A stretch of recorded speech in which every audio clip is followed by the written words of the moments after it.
All right, so should we answer Chuck's question? Chuck had a Yes. really interesting question, so I think that's going to help quite a bunch of people right here. So, Chuck P, I like the P. Chuck P on YouTube says, "Hi guys, quick question. I am 3.5 months away from arriving in New Zealand for my 1 month trip of a lifetime and currently doing my research on renting camper van. I wanted to know how far in advance would you recommend that I book a rental reservation since I will be here during the high season. Thanks, you guys are awesome, and thanks for all the helpful info."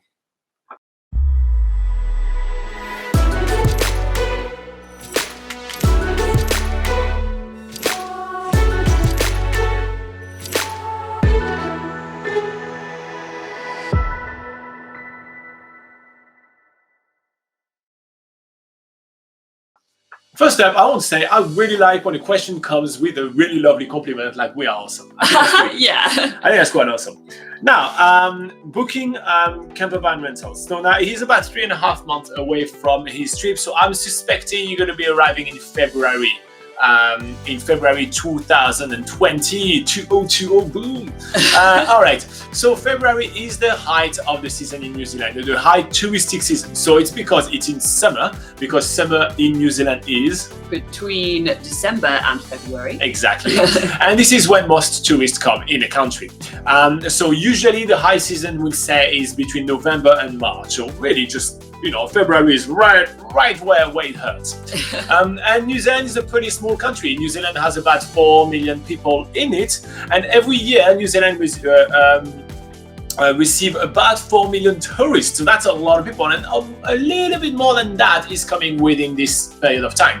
So if you consider that, I'll take all those factors right here. New Zealand is at capacity in summer. So almost everything needs to be booked in advance, from the accommodation, and we talk about all kind of accommodation right here, right? Hotel, hostels, but also even if you're on a camper van and you need to stay in campsite, you've got to book that in advance. Obviously transportation, which is what we're going to be talking about right now, car rental, camper van rentals, and all those kind of things need to be booked in advance, and activities as well, or at least the most popular activities need to be booked in advance, like not really your Milford Sound cruise because there's so much, but your glowworm tours, your rafting experience, all those heli hiking, exactly, need to be booked in advance. So all of that needs to be booked in advance. Now that's a good question. We always say book in advance, but what the hell does it mean? Like, how early do you have to book? So it will depend on, and for this, we're really about camper van rentals right now, specifically, right? So it depends which type of camper van you're going to want to have, how early you're going to need to book, all right? So there is roughly 3 types of camper vans in New Zealand. There is the RV, which is like those big camper vans, like those big square ones, those gigantic beasts. Can fit up to 6 people inside. They are a motor home because they're literally a home with a motor. There is also the camper van, which is more like your Toyota Hiace. So there's those kind of people mover which have been converted with a tiny kitchen and a bed, and sometimes they have a high top to fit some more people on top.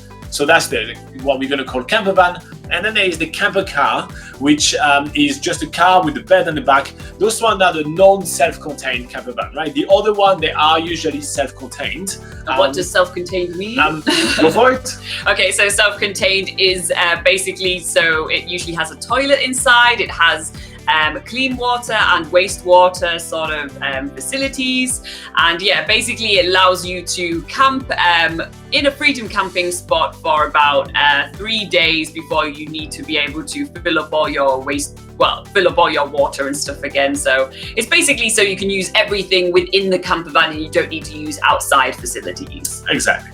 All right, cool. So usually what happens is that the RV, the big motorhome, are quite limited on offering in New Zealand. So in winter, it's very easy to get some because there is a lot of RVs and little amount of travelers. Now in summer, there is much bigger demand than there are actually supply. So I was like, what's the other word? What's the word? So there is a much bigger supply. So for that reason, we will advise to book between 2 to 3 months in advance. So basically, if you're planning on traveling in an RV, Chuck, you've got to book now or do your research to book right now. We have contact with companies quite regularly that keeps us in touch with us. They keep us in the loop on what's happening and everything like that. We actually know of 2 companies which are already fully booked until the end of January. right? And we are recording this video on the first few days of November. So they are fully booked. So they literally cannot take a single extra customer. So if you are planning on traveling with an RV, start booking right now and give yourself like 2 to 3 weeks to make a decision. If you are traveling in a camper van, which is the slightly smaller, now this is the thing that has a lot of supply there. So you have a little bit more leeway. But if you're traveling in February, you're gonna want to have booked by the first week of December, let's say. Yeah. Okay, so you're gonna want to have that booked now.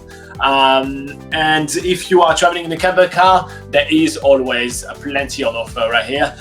So I don't think that's going to be too big of a deal. You'll be able to find a camper car quite easily in New Zealand. So let's say about 1 month in advance would be fine. The later you book, and also you're going to have some periods, like obviously it doesn't apply just to you, Chuck, but for other people, if you're traveling between the last 2 weeks of December and the first week of January, it's probably already fully booked. Yeah. Almost everything is probably, even the camper car, probably already fully booked, because that's the busiest, because on top of it, you also have the locals traveling as well. Yeah. So that's kind of like when you kind of need to book those camper vans. But that doesn't mean that you'll find absolutely nothing. It just means that you're gonna have to pay a big premium to get what you want after that, or you're gonna have to kind of sacrifice a few things and maybe get something that wasn't the plan, that wasn't the one that you wanted, and you'll have to get something. Yeah, that's exactly what I was going to say. Obviously, the later you leave it, the more limited choice you have, and especially when you start comparing camper van companies, a lot of camper van companies offer very different things, very different services and inclusions. So you don't want to end up being like left with, I only have this one company to choose from, which they might not be the right price for you, or they might not have the right sort of camper van that you were hoping for. So it's definitely good to, but across any type of camper van, whether it's an RV, a camper van, or a camper car, to book as soon as possible so that you actually get the vehicle that you actually want. Yeah. And so a good tip for you to pick the right company and to check out what you think is the best one for you is to use our website, obviously. So you go on backpackerguide.nz, then you click on travel tips, then transportation, and then rental camper van, and we have a lot of lists of like all the companies. We tried all of them all the time, so definitely make sure to check that out so you can find the right company for you.